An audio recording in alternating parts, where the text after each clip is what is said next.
For almost 40 years, MotoGP had this really simple, predictable script. If you wanted to win, if you wanted to stand on top of that podium, you had to be on a Japanese motorcycle. Honda and Yamaha weren't just players in Grand Prix racing, they practically were the modern era. They had the best riders, the biggest budgets, and engineering that just seemed completely untouchable. But wow, in just the last few years, that script has been totally ripped up and thrown away. I mean, the giants haven't just stumbled, they've fallen. And they've fallen hard. We're seeing Honda, finishing last in the Constructors' Championship. Yamaha, a name that's synonymous with winning, is now just hoping for a top 10 on a good weekend. The power has shifted in a massive way, and the old guard is well and truly on the rope. So the big question is, what on earth happened? How did the undisputed kings of speed lose their crowns so fast and so completely?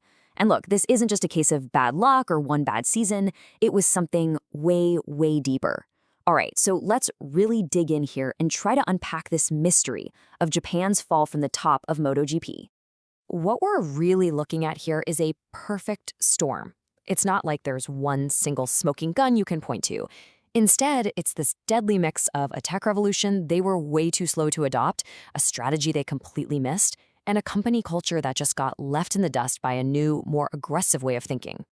Okay, so to really get why Japan fell, we have to start by looking at how Europe rose up. And that story really begins with one person, Luigi Dall'Igna, or Gigi as everyone in the paddock calls him. When he showed up at Ducati, he didn't just want to build a faster bike. He wanted to completely change the entire game. So Gigi brought this mindset that was straight out of the Formula One playbook. He looked around and saw that, hey, every bike has the same spec electronics, the same brain, right? So just having a monster engine or a great chassis, that's not going to be enough anymore.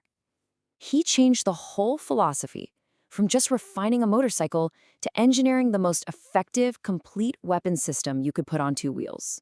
And this right here, this is the absolute core of that new way of thinking. The Europeans basically stopped looking at the bike as just an engine with two wheels bolted to it. They started seeing it as a total aerodynamic platform. Every single surface, every little curve, every part of it became a tool to bend the air, to create downforce, and to find an edge. It was a total reimagining of what a race bike even is. Okay, so let's talk about what this actually looks like on the track and how it built a lead that seems almost impossible to catch. We're talking about the new battlegrounds in MotoGP, the war over tech and data, where the very things the Japanese first called gimmicks ended up being the keys to the kingdom. So here are the two big weapons the Europeans pioneered. First up, those crazy, massive winglets. It's simple, really. They create downforce to slam the front wheel onto the tarmac. That stops wheelies and lets the rider unleash way more of that insane horsepower. And then you've got the ride-out devices, the so-called shapeshifters, that physically squat the back of the bike down when you're exiting a corner. It lowers the whole center of gravity for insane acceleration and stability. And this, right here, this was the critical mistake. The first reaction from Honda and Yamaha was just to dismiss them. See, they were all about the purity of riding, mechanical grip, rider skill, that was their world. They just saw these strange-looking wings and weird devices as ugly, pointless gimmicks that had no place in real motorcycle racing. But here's the thing. They weren't gimmicks at all. By the time Honda and Yamaha finally woke up and realized these gimmicks were worth up to half a second a lap, which is just an eternity in MotoGP, it was already too late. And when you're trying to catch someone who's still sprinting full speed ahead, that gap doesn't just stay the same, it gets bigger. But it wasn't just about the physical hardware you could see on the bikes. That's a crucial point. The other war, and maybe the more important one, was invisible. It was a war of data. I mean, just look at these numbers for a second. The difference is absolutely staggering. In 2024, the European brands have 16 bikes on the grid. 16. Ducati alone has 8 of them. And the Japanese factories? They have a combined total of just 6 bikes. That means there's an absolute ocean of data flooding back to Italy and Austria every single weekend, compared to just a tiny trickle for Japan. And that huge data advantage is all thanks to a complete change in strategy. The old way, the Japanese way, was to treat your satellite teams like, well, customers. Here's last year's bike, thanks for the check. But the Europeans, they turn their satellite teams into weapons. They give them the latest factory spec bikes and use them like a giant real-time R&D lab. Think about it.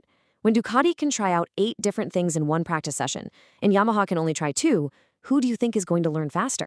Okay, so this brings us to the last and maybe the most important piece of the puzzle. And it's something every single person inside the paddock talks about.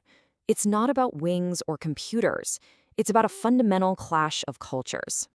So, you've got the traditional Japanese approach, Kaizen. This means continuous, small, incremental improvements. It's all about perfection over time. And hey, it creates these amazing bulletproof machines, and it works like a charm when the rules were stable. But then you have the Europeans, who came in with this agile, almost Silicon Valley startup mindset. Innovate fast, be radical, try things, break things, and just keep moving. And this is what that agile process actually looks like in practice.